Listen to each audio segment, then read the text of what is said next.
Good evening. This is Avraham Shira for Eretz Israel. We have begun our new cycle of Likutei Moharan with Rebbe Nachman, and we are in the second Torah. And this Torah is something that you've never seen before. It's going to describe to us the weapon of the Messiah and how it's connected to the feminine aspect of the divine. And we are going to look at it piece by piece because it's really dense. It contains a lot of Zohar and Kabbalah, and so this is how we work it, paragraph by paragraph. But it's a gift to this Torah because it explains to us an aspect of the Messiah that nobody talks about. Like, how's he going to do what he needs to do? Right? Because everybody dreams about Messiah, but what's the actual job description? So this is the second Torah in Likutei Moharan, and he begins by telling us, this is the Rebbe's words himself. There were many times where Rabbi Natan, who is the great redactor of Rabbi Nachman's works, would record what he had heard or from others, but this is the Rebbe's actual words. And he brings the famous headline, Vayomer Hashem el Moshe, God said to Moses, Amor el Kohanim, say to the Kohanim, Bnei Aaron, the sons of Aaron, Amarta alehem, and say to them, repeats it 3 times. It's interesting. The nefesh lo yitama ba'amav, that no soul should become tamei in his people. In other words, that the Kohanim have an extra command not to become impure. Okay, now the way that the Torahs of Rabbi Nachman are normally structured is that the headline will only come back at the end of the Torah, and we will understand why he chose this headline from all the levels of the structure that we're going to go through. So it's going to take some time. But now he brings a piece from the Book of the Hidden, one of the famous books of the Zohar, the Sifra de Tenuta, and he says over there, Menukba de Pardaska Mashach Ruche Dachai Mashicha. What does that mean? Well, it means from the authority of the feminine, or the feminine authority, if you like better, is drawn the spirit of the life of Messiah. Well, it's like a Zohar, it opens a window, but it's a long view outside. The Zohar is giving us a basically something that it demands more and more and more interpretation, which is the nature of the words of Rebbe Shimon Bar Yochai, because he promised us that this book of the Zohar was going to bring us to redemption in mercy, and Lord knows we need some of that. So that the spirit of the feminine authority that's where the life, the force of the Moshiach, the light will be drawn. What does that mean? Well, we know that the upper worlds contain both feminine and masculine aspects. We know that there's a tree of life. It has 10 traits. 5 are connected to the masculine, 5 are connected to the feminine. We know that the masculine is the power of giving, the feminine is the power of receiving. Now, every human soul has both. So we need to remember that. This is not a gender-specific, gender-centric teaching. Every soul, every person has a male side and a female side, a side of giving and a side of receiving. It happens in your own mind. When you talk to yourself, the voice that's talking is masculine, and the part of you that's listening to yourself talk is feminine. So understand how deep it goes. Now, in heaven, before we're even born, we are part of a unified hermaphroditic soul. Now, I speak about this a lot on my Patreon series on reincarnation. If you want to check it out on Patreon, you'll find there's a 12-class series on reincarnation. We go into it step by step, and it's quite a journey. But nonetheless, this feminine and masculine split, we don't want to get caught up in any kind of gender specifics. However, we all know, and if you look around you, you'll see that the elevation of the feminine power in the universe and in the world and in the human race is happening in front of our eyes. And this is a big part of the Messianic era. And it's described in the Kabbalah in very pure, simple terms. Adam and Eve were in the garden. Everybody knows the story, right? The snake seduced them. But the snake seduced Chava first, Eve, Chava, and she gave to Adam to eat. So in that paradigm, Chava was more responsible than Adam. If it had been the other way around, then Adam would have been more responsible. But since Chava was more responsible, she fell further through the worlds that became the physical realm. Because remember, the whole story in the Garden of Eden was a non-physical plane. And so when she fell, she fell a little bit further than Adam. Now the Kabbalah even describes that that's why the feminine power rises up to about the chest of the masculine power. And this structure needs to be elevated, and we're told that the elevation of the power of the feminine, which is represented by Chava, is lifted in the end of days in the Yemot Moshiach. And so that's why we see now that finally women can vote and read and write and run corporations and drive race cars and do everything else that men do. But it hasn't been that way for 5,000 something years. So this is all part of the repair of humanity. It's the repair of Adam and Chava in the microcosmic form, and it's happening universally all around us.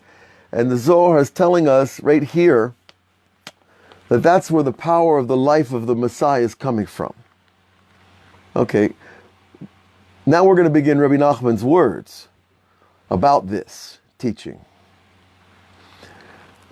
The first paragraph, Ki ikar klei zeno shel Moshiach hu atfilah. The essential weapon of the Messiah is prayer. Shehu bechinat chotem, which is an aspect of the nose. But the word chotem also means seal. So remember that. Seal is your nose, or vice versa. As it says in the prophet Yeshaya, Tehilati echtam lach. My praise I will seal for you. It's an interesting, cryptic way of saying I will write praises to God. That's what prophets do, essentially, besides reporting on things that we'd rather not hear about. But Yeshaya is saying, I will seal my praise for you. Okay? Now, but why is that important to us now? Well, remember, Echtam is the Lashon Chotem, the nose. So what does the nose have to do with prayer? Now, in our live meditation class a couple of nights ago on the Lighthouse from Miami, which is a free class, and all of you are invited every Tuesday night, we learned and we spoke about Kabbalistic breathing in the context of meditation, and we'll be doing that type of thing every week, where we learn Kabbalah, and then we meditate, and then we discuss it and learn from each other. It's a wonderful class. And call a kavod to the Lighthouse for putting it on, and hopefully we'll go on for quite a while. We'll see. Now, this sealing of praise, what is this telling us? Misham ikar chiyuto, and from there is the essential power of Messiah. Messiah is not getting his power from his muscles. It doesn't even say he gets his power from his brain, which everybody gets their essential power from their brain, but here he's saying the essential power is coming through his breath, through his nose, through the ability, ultimately, to smell. And that's why he's going to bring for us this famous verse, V'yarach vadan. The Messiah will be able to just smell things and know the truth. Okay, we'll get there. Now this is his essential powers for them. All the wars that he'll conduct and all the victories, the conquering that he will conquer, Hakol Misham, it's all coming from there. As it is written also in Yeshaya, V'haricho b'yirat Hashem, he will smell with the awe of God. Now what did Avraham Avinu say when he went down to Egypt? Remember this? They said, Pharaoh said to Abraham, Why did you bring this curse on us? And Abraham said, because I knew there was no fear of God in this place. Now, I guess if you looked around the streets of ancient Egypt, you wouldn't have a problem coming up with that assessment, idol worship, animal worship, every kind of worship, but God worship. But he says it in the context of, I had to, fool you about my wife because I knew you would take my wife Sarah and kill me and take her. Because I knew there was no fear of God. Because in a place of fear of God, you don't steal people's wives. Okay, but the idea is this idea of Yirat Hashem. And that Yirat Hashem is something you can smell, which is pretty, that's pretty mystical if you think about it. And he goes on to tell us, this is the aspect of the nose, the Ikar Klezono Shel Moshiach, and which is the essential power. Again, he repeats the ideas that the nose is the essential weapon or the breath or the scent of the Messiah, Baharbi Ubakashati, and he brings another verse about Jacob. That Jacob said he conquered and he was victorious in his battles with his sword and with his bow. Jacob and a sword and a bow? Are you kidding? The ancient patriarch was shooting arrows at people? Are you kidding? That's like, Lahavdil, that's like the president of a country pulling out a pocket knife. It's absurd. Jacob, did not need to use such lowly, simple weapons. So Rashi comments for us, Tefillah Ubakasha, that Jacob's weapons were really prayer and request, or asking for something. So, tefillah is an umbrella word that encompasses all kinds of prayer. Praise, supplication, confession, all kinds of things are included in the general concept called prayer. But bakasha is very clear. That's requesting, asking for something. So why do we need both? Why does Rashi bring down both? Well, the subtlety is that there is the idea of request and the idea of praise. There's an idea where prayer is not about you. And then there's an idea that prayer is very much about you. And we need both. We want to pray right. We want to pray strong. We want to get answered. Why are we praying? We're not praying because it's, everybody else does it if you're religious. You're not praying because, you got nothing else to do. You're praying because you need something. But God says, hold on. First of all, understand the order. Understand the order. There's a natural order of the way you approach a king. And this is a book I'm going to be publishing on this very soon called The Path of Personal Prophecy. And in it, we describe the 7 steps actually, of how you go in to speak to a king based on royal protocols. And that gives us a metaphor to work from in developing our own requests and praises of God. But praise comes first, then request. And if you reverse the order, you're in trouble. You miss the point of talking to the king. He's the king, right? Okay, so that was Jacob's power. Prayer and praise and request. And Tehillim, King David says, Ki lo bakashti iftah. No, not in my bow will I rely. Right? And in God we will praise. In other words, something about military people, I love it. They always love to talk about their weapons. If it's the latest gun or the latest tank or the latest fighter jet, or it doesn't matter. They love talking about weapons. Now, I guess if I was in the army, I probably would too. You spend too much time with guns, you start to like guns, but hopefully humanity's kind of getting over that peak, that we're going to start learning that we don't need guns to fix the world. However, King David is saying, guys, don't rely on your bow and arrow and don't rely on your nuclear weapons. Rely on our God, who is the real object of praise. Look what he's built here. This is Bechinat Tehilati Echtamlach. He returns to the original verse that Yeshaya said, I will seal my praise with you. Now, the idea of sealing something is important. on a deep mystical level. I'll try to explain this. You see, when we pray, we're in a physical realm and we're sending a message up to a spiritual realm. Now that has to be received up there. And what we're doing is sending something physical. Speech is physical. It is sound, it is molecules, they're bouncing through the air, and then somehow they're making their way up to the Kisei Kavod. When we talk about sealing something, we're talking about leaving an impression. And the Zohar talks about this, even the laws of Safrut touch on this, that the sofer needs to leave an impression of the letter in the cloth. And he also makes lines of impressions before he even adds any ink to them. So your prayer is like sending ink, and it needs to make an impression above. That's a bit mundane, but still I think we get the idea that we're trying to make an impression in heaven. You know, just like if you went to the palace of a king, you would want to make a good impression. You'd wear your best suit or your best outfit, you know, and show up looking good. Because the king, that's honor to the king. It's not your honor. And that's a mistake a lot of us make. You know, we get dressed and we feel honor about looking good. But really, it's for the other people that have to look at you, because nobody looks at themselves all the time. Everybody else is looking at you. So when we dress up, understand the difference between seeing and being seen, because that's the difference of the Or Yashar, the Or Choser in Kabbalah. It's another whole concept that hopefully you stay with us in Likutei Moharan, and you'll hear everything you need to hear. Okay, so that's the first paragraph. So we've learned some important ideas. First of all, this power of Messiah is coming through his nose and his prayer and his bakasha. Now everybody, millions of people pray. I'd really be interested to know how many actually get answered.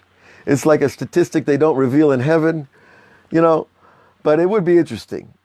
The second paragraph begins with, now how do you get this weapon of prayer and of sensitive breath, where you could smell Yirat Shamayim? How do you get this? The aspect of Yosef, of course, which is the idea of the Holy Covenant, which in the simplest, most direct words means sexual purity. Shmirat Brit, of course, guarding the covenant, Kamo shekatuv, Hagor Harbecha al Yerech. And this is from Tehillim also. It says, you know, the literal language, of course, is again this metaphor of the warrior, you know, putting on his sword on his belt, on his thigh. But again, the author, in this case King David, he expects us to understand that he's not talking just about swords and bows and arrows, right? He's talking about the power to restrain one's urges, okay? Como shekatuv, it says in Tehillim also, "Mipri bitncha ashit lekisei lach." Okay, now this is an interesting piece that is telling us from the fruit of your stomach, in other words, your children, your grandchildren, etc., ashit lekisei lach. I will spread out for you a kisei, or a chair, but really it's a chair of prominence, like a throne for you. In other words, your children, they're kind of like preparing for you that chair of honor. You see it at weddings a lot. You know, they always seat the elders by the bride and groom. It's kind of a little idea of what we're trying to establish here in the physical realm. Okay, but in the spiritual realm, he tells us, Zeh bechinat Moshiach. What does that mean? Why is from the fruit of the stomach, from a woman giving birth, there will be spread out the throne? And it's written in the feminine language, okay? This is a blessing for women. And you know, everybody knows that the kids like their mother better than their father, usually. But still, he tells us this is an aspect of Mashiach. Why? Bechinat tefillah, which is also an aspect of prayer. Why? Im yishmeru ba'necha briti, because God said, if your children will keep my covenant. In other words, and this was God, the reason God tells us he chose Abraham, because he knew Abraham would command and teach and give the Torah to his children and make sure it was passed on. So for Hashem, he's interested not only in that we keep the covenant, but that we pass that covenant on. And that's why you see Orthodox Jews, especially all Orthodox Jews, are very interested in the continuity of Judaism. That the next generation and the next generation will have it and receive the tradition. Now, ultimately, we know it's just an awesome tradition. There's nothing like Judaism, I'm sorry. Nothing even comes close to the library, to the literature, to the wisdom and depth of what we've been given. But if it ends with us, that's basa, that's chaval al hazman. That would be the most horrible thing. And that's why, why do we have that kind of worry and that fear? Well, look at our history. People have been trying to wipe us out and wipe out the Torah from day one. Now, those people are just instruments of the other side. They don't have free choice, really. They're like robots of evil. Unfortunately, they'll have to answer for that. That's not our business. And all this is this aspect of Yosef. Yosef HaTzadik, who became the king of Chutz La'aretz. He was the man who ran the world, because Pharaoh was, like a little man. He liked sorcery. He liked hanging out in bathtubs of blood. But Yosef actually ran the country. Right? Yosef was the one who had this power. But Yosef, Shamar Brit, right? Yosef, obviously, he was the paragon of sexual purity. Natal et ha-bechorah, and therefore he received the firstborn back from Reuven. Remember, in literal time, Reuven got the firstborn of Jacob. And the firstborn is always a double power. And it is in legal contracts. It is even the fact that the eldest brother in any family is considered the conduit of the father to the rest of the siblings. And if you'll notice that the oldest brothers or the eldest sons in families are oftentimes more reflect their father and are more powerful in every type of measure of what power is. Okay, so Yosef got the firstborn quality. Okay, now we understand that part of the reason why he got it was because that Rachel was supposed to be the first mother of children to Jacob. She was supposed to be there the wedding night, but she wasn't. Leah was. So God caused that to happen. We're not going to talk a lot about that now, except to understand that really Yosef is the spiritual firstborn of Jacob, because Jacob thought he was with Rachel, and his mind was on that. Okay, but nonetheless, the literal reality that Reuven was the firstborn, and what happened with Reuven? He made a mistake. That after Rachel died, Reuven got into the problem of wisdom. He started thinking, Rachel's gone. Now Abba's going to be more interested in my mother, Leah. It's kind of a natural thought, if you think about it, that any son who has, you got 4 wives and kids going everywhere, you want your mom to be number one. And so you can't really blame Reuven for this. But he made a mistake and switched the beds, as we're told, and there's different perushim about that. But we understand that his kavana might have had a good spark in it, but it wasn't the right thing in the right time in the right way. And from this, he did not receive his father's blessing, and Yaakov did.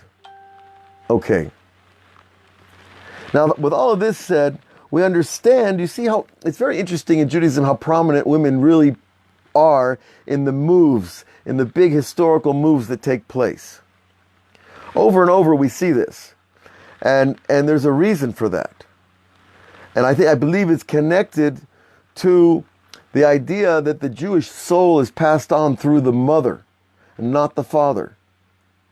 Now, this is a question we had on our Shabbos table recently. I asked my kids, why is it that the Judaism is passed on through the mother, but the kahuna is passed on through the father? And it's really a very deep thing that has to do with the actual physiognomy of the body that we have. The Gemara says that the father gives the whites of the eyes, the whites of the bones, the whites of the body fluids, and that the mother gives the red of the blood, the red of the muscles and sinews. In other words, this composite structure of a human being is both male and female, as we said before. So what we see here is an amazing idea, that Judaism is passed on through the mother because the soul rides in the blood. So even though the soul begins in the father's brain, and then it goes through the seed into the mother, and then she produces the baby, the soul is now riding on the blood that he receives from the mother, that the child receives from his mother and not from the father. So you see, Judaism is passed on through the mother, the feminine aspect, because that's where the soul is residing in the beginning of the whole construction of the baby. And whereas the kahuna is another concept altogether, and it's something that we're not going to cover here. Anyways. Now, so Yosef, he really had the purity, and he got the birthright for it, and that's the Pishnayim, the Rebbe says here. That's Bechinat Pishnayim, the double power, the double portion that it's going to take to be a world leader like he was, and that it's also going to take for Messiah to be. Ki tefillah hu Pishnayim. Prayer is the double portion as well. Shnayim sheyesh behem shivcho shel makom v'sheilat tzarachav. Beautiful. The Rebbe says exactly what we just said, that the prayer contains two aspects. It's the prayer of praise and then the prayer of requests. And you have to have both together. Now, on a simple level, the reason we praise first and then request, of course, is that praise opens somebody's heart. And then and people will argue, well, Avraham, excuse me, God does not fall prey to anybody's flattery. But we're not talking about flattery. We're talking about real praise, sincere recognition of the greatness of who we're talking to. Okay? Now that praise creates a vessel in which you can insert your request. And so, we say Tehillim every morning, and we get to the Amidah, and we're going to start to ask for things. So it's really, really important, that sincerity of praise, that I'm not thinking in my head, well, if I praise God, well, he'll give me what I want. No. We have to erase ourselves from the picture when we praise God. Afterwards, we can jump right in there and tell God everything we need. I need a parking space over here, I need to pay the mortgage. You got to paint this house. Whatever it is, you can ask for God everything great and small. Ask for the Messiah. Ask for a new baby. Ask for health. Obviously, everybody needs health now. So, but first we have to praise. And now the Rebbe goes on to tell us all this is the aspect of Herev Pipiot Biyadam. A double-edged sword is in their hands. Double-edged. You've seen those ancient swords. They're sharp on both sides. I guess that's good in hand-to-hand combat. Bechinat shtei piot. And what are the shtei piot? This two shtei panim, or shtei pishnayim. The same language, the same lashon, double portion. A double sword. And Yosef took the Bechorah from Reuven because he profaned the bed of his father. It even says lashon, interestingly, plural beds of his father. Kihi talui b'shmirat brit, and all this has to do with shmirat brit. So the implication is that Reuven should not have been messing around with anything to do with Yaakov's sleeping arrangements, or his favoritism, or who he was going to be with. Because remember, he had 4 tents, and it must have been a strange way to live. Your dad has 4 wives, and where's dad tonight? I don't know. It would be kind of odd, but I guess the people had thicker skins back then. But still, Reuven should not have been even involved in that. So the implication is that there was some little problem with his guarding the covenant, which is very interesting because Reuven actually came to the aid of Yosef when he was sold into slavery. Remember, the brothers wanted to kill him, and Reuven wouldn't let. So he had merit in that. All right, how are we doing so far? We could go on and on all night. Believe me, it's about, what is it over here in Israel right now? It's about 12:40. I wanted to get started tonight. It's been a busy day. It seems like this Corona time, everything's above time. And that's okay. When you're with the Torah and you're with the prayer, you just do what you got to do. And what we got to do is keep learning because, you know, everybody, if you notice, the world is always talking about radical transitions, especially now because of this virus. And the messianic idea is kind of behind the curtain in a lot of people's minds. Religious, non-religious, Jewish, Christian, Muslim, doesn't matter. The people are feeling the upheaval, and so I feel it's necessary to explore the concept through the sages, through our great tzaddikim. So we understand that Moshiach is going to pray, and he's going to get answered, and he's going to smell Yirat Shamayim, or the lack of it. We understand it all depends on purity. Purity of relations, the purity of the mind, because the mind is the real tool of unification, right? Our bodies are just instruments to produce the next generation. But the mind is where the real intimacy takes place. Let's face it. Every couple that loves each other, their connection is through the heart and the mind. And if it's not that, then the thing's not going to last. So really, we need one to develop the other, obviously, and that anybody who is single really is in a big test in this generation, trying to find the right spouse, because you have to keep your mind clear to be able to see your true other half. And that's another whole shiur. How do you see your true other half, and how do you know her or know him? And well, stay posted and remind me, and I'll get around to it. I have a whole shiur about that. It's a wonderful thing based on the voice.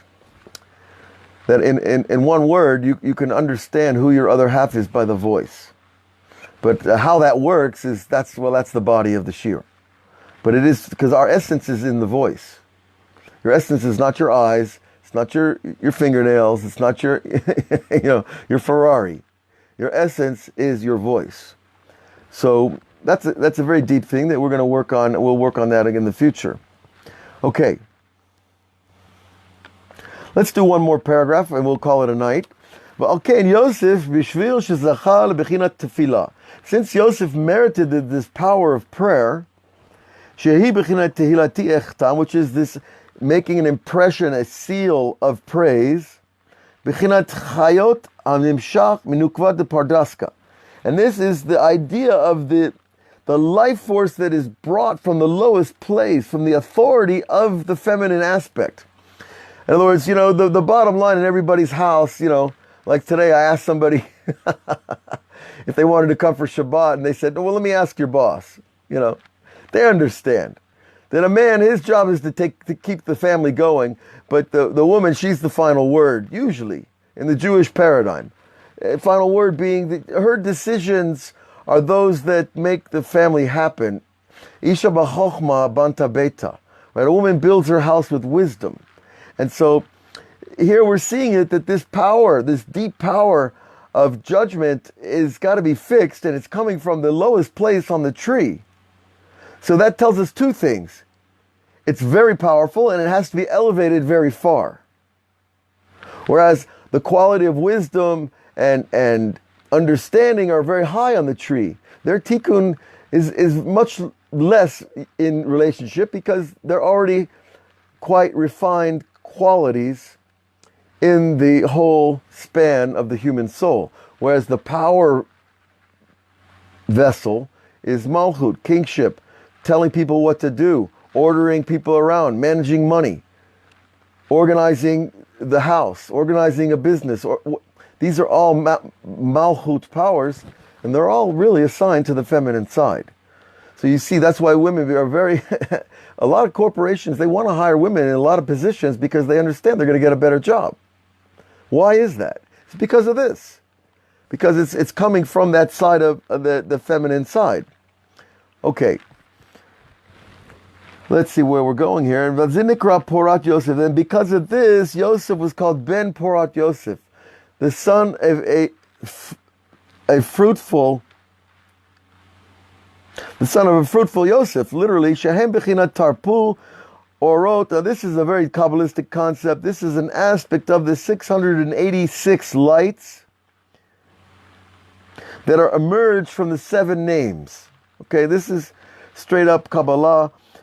And the 7 names, of course, correspond to the expansions of the the 4 names of Yud K Vav K, the different way to spell them, and the 3 ways of spelling the name Aleph K Yud K, which we don't usually say those names out loud, and we're not going to talk about this. Is straight up Kabbalah that we'd have to learn.